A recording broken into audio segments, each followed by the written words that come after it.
Peace and blessings. This is Rayesa Gheewala, the Divorced Muslimah Coach. We're here live again for another weekly wisdom.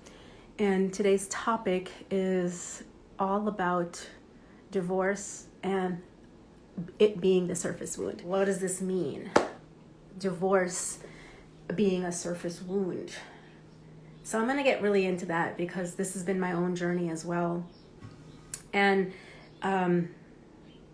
part of the work that I do now in helping women heal, rebuild, reinvent themselves or the best version of themselves going into the next phase or the next chapter of their life after divorce.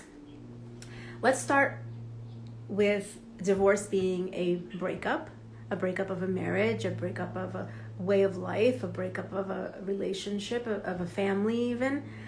Dynamics, and breakup causes heartbreak, right? It comes with the territory. And when you're going through this heartbreak, underneath all of that pain, there is a deeper message, okay, at the core of it. And the pain from this heartbreak can either lead you to go down the path of hardening your heart just a little bit more, or go down the path to healing the root issues that are causing the pain. And that's what I mean by it's just the surface wound that can take you all the way to the root cause. And root causes, and why is that important? It's important because if we don't heal the things that are causing us distress and dis-ease and discomfort and pain, then we're going to keep repeating those same patterns. We're going to keep repeating those patterns in different areas of our life, in different relationships, right?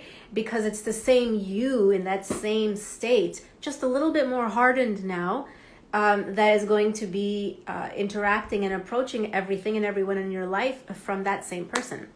You know, how divorce is the surface wound, and what does that mean? And so I was getting into the two different pathways that you can go, right? Either to harden yourself and to just become a little bit more bitter, guarded, more caged, more resentful, more fearful, and operate from that way. Or you can go down deeper into your own self, your own core, into those initial wounds that came up for you that have been triggered now, going all the way deep, to heal those, so you can show up as a healed, reinvented, and rebuilt the life that you want to live in this next chapter.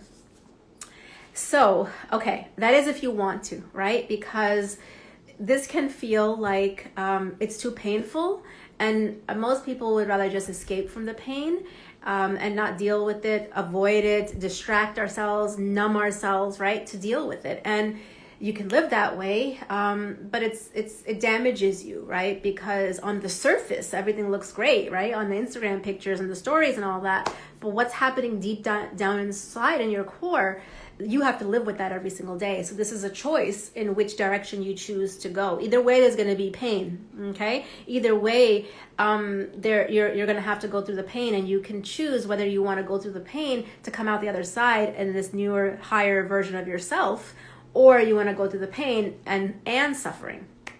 So let's break this down. Like I said, the surface wound from the breakup is the trigger, okay? And if we look deeper underneath, we are going to find the root wound. But it's not going to be apparent or conscious to us. We have to be able to get the ego out of the way and get the mind out of the way to be able to get, and we can't do this work on our own. We can't, because otherwise we would have done it already. We would have already been there. We would have already figured it out, right? What is it that we need to heal? But these surface wounds, these triggers are messages. They're like love taps from Allah, directing us where to look. Okay, this is an area that I need healing, right? So what do I mean by this root wound that has been layered on top from underneath? This is a belief that has been picked up along the way from our childhood, that got more and more validated So, for example, it's like, you know, the ego or the mind will say things like, see, nobody likes you. See, you're not lovable. We start interpreting the world around us, people's interactions and their behavior with us to mean something about us. And how do we do that? We do that because we have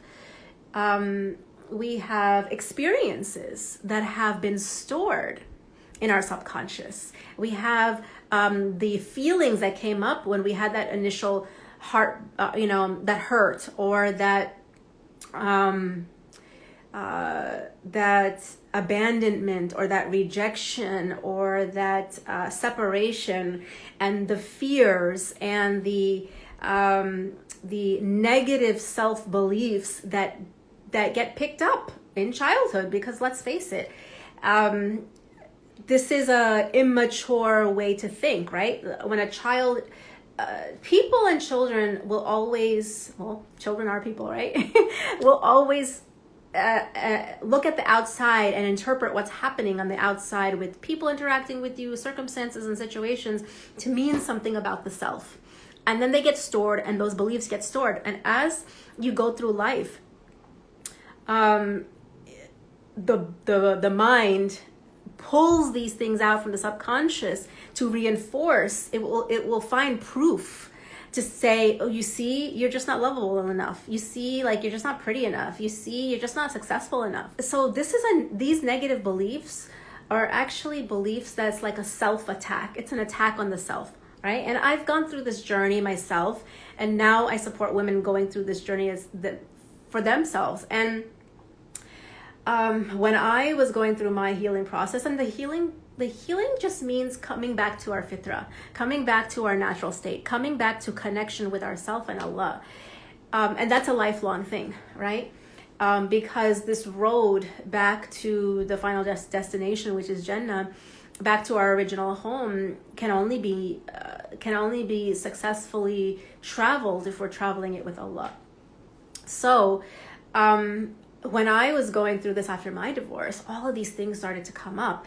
And as I was working with coaches and mentors, and these beliefs started to come to the surface level, like, oh wow, I really hate myself. I have all these self-loathing beliefs that I've adopted and picked up, and they're floating around in my mind, and I'm using them as proof that anytime something doesn't go my way, or anytime something someone doesn't do something that I wish that they would have done or wanted to do, I take it as a personal attack on myself, because I'm interpreting it, or the meaning that I'm giving to it, it must mean something negative about me. That's how a lot of our minds have been conditioned and trained to think.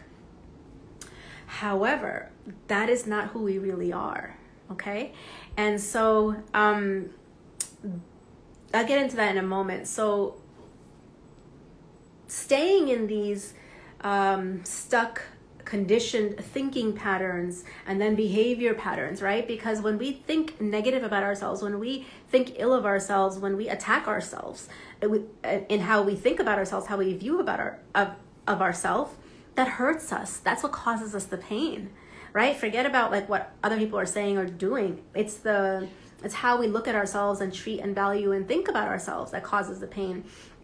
And when we're in a painful place, we lash out accordingly, right? So, and it keeps us stuck from shining our light. It keeps us stuck from showing up with the potential that Allah subhanahu wa ta'ala created us with, right?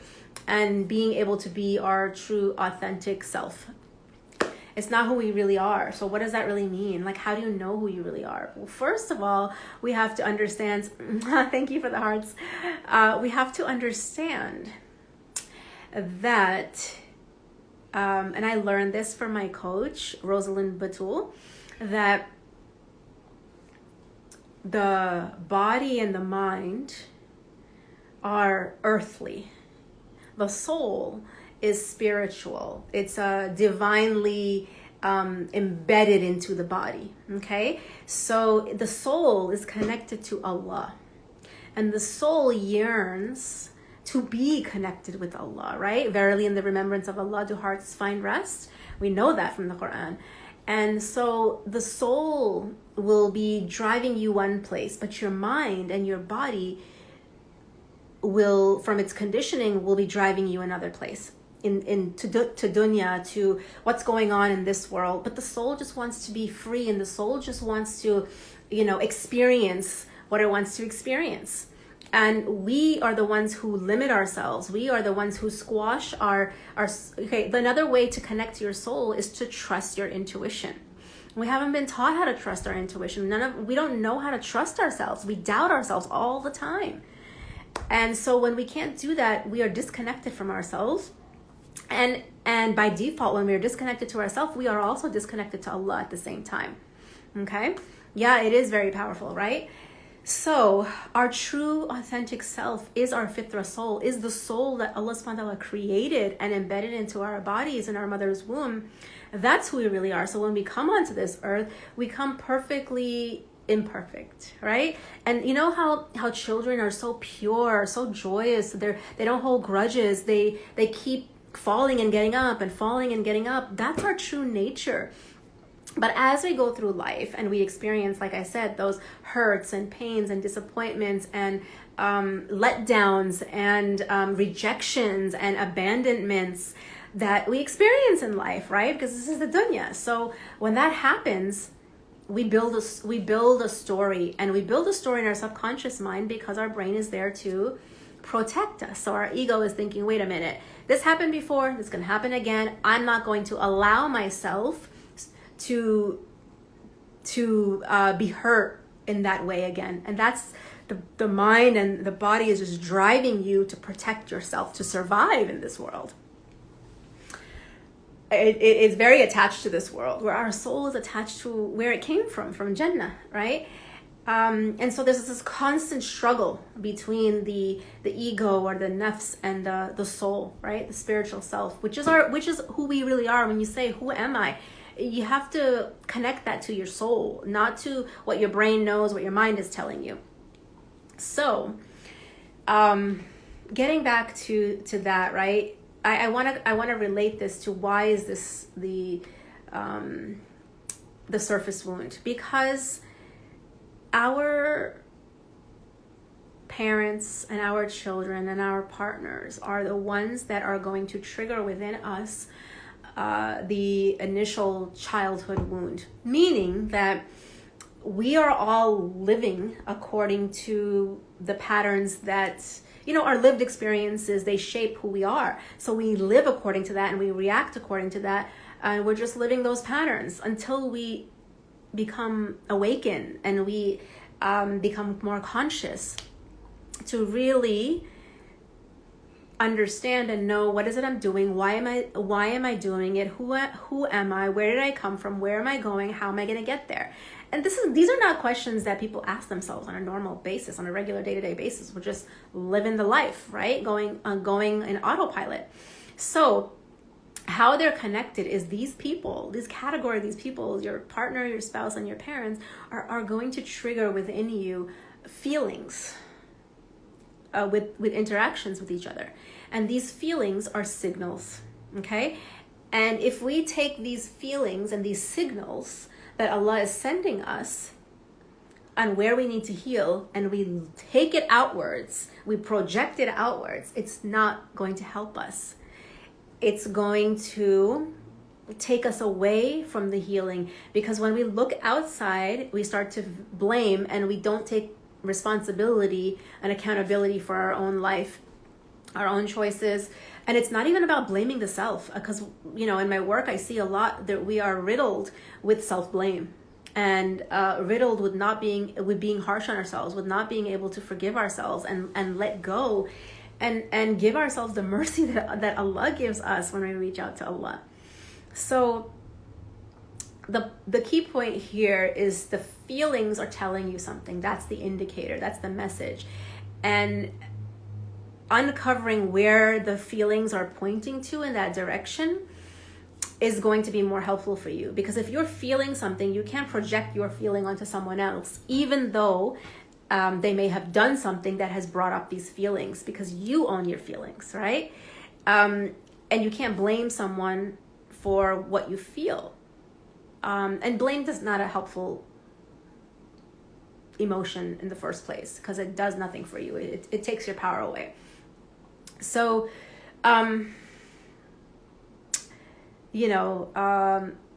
the surface, it can look like this partner of yours caused all these issues and problems, and now you're in this breakup, right? Whether it's your partner that wants to get a divorce, whether it's you that want to get the divorce, this applies to either category. Even if you both decide that, you know what, which is on the rare side, especially in our communities, if you both decide that, you know what, this marriage didn't work out, this is not helpful for us, it's not healthy for us, we're causing more harm than good, let's separate. That's the better thing for us and our family. Let's separate. We need to separate, and we need to do it in a way that's pleasing to Allah.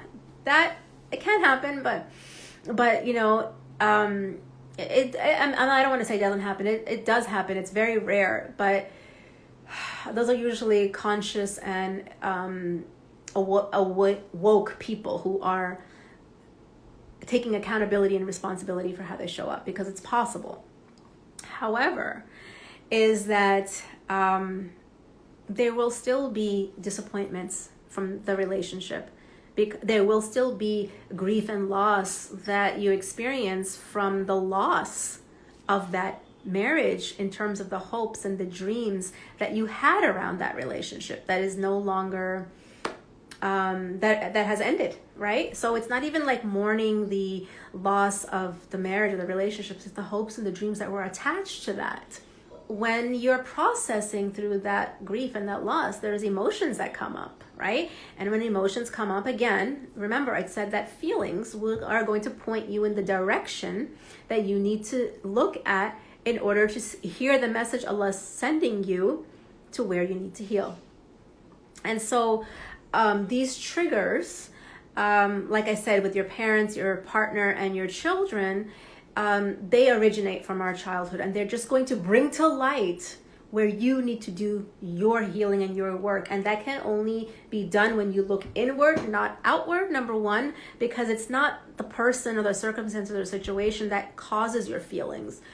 Allah subhanahu wa ta'ala didn't give that power over anyone or anything in terms of us, right? And that's one of the things that I help you understand and help you teach you. And so, like I said, the way we come is pure joy, pure goodness, pure confidence, pure just connection. A child is very intuitive until we teach our children not to trust themselves, because we doubt them and we teach them to doubt themselves, right?